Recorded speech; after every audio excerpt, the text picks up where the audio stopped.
और जिला हमारा आजमगढ़ पोस्ट जहानागंज है और गांव का नाम बजहा है जी।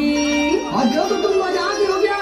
हाँ साहब सही पकड़ने हैं। वही थी ना जहाँ पे सोनू रात भर रहता है। हाँ साहब वही। अरे यार वो तो दिन भर दिलीप प्रजापति के साथ बिजी रहता है।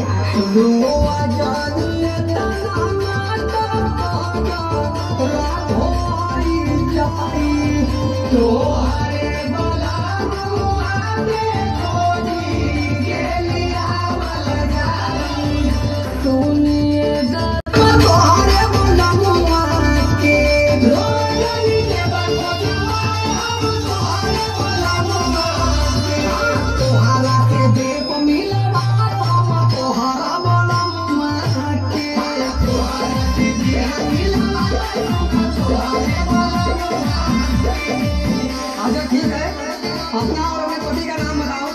साहब हमारा नाम तो फुलहरी देवी है लेकिन उनका नाम सोच नहीं। अरे यार तो बड़ा गंभीर मामला है यार।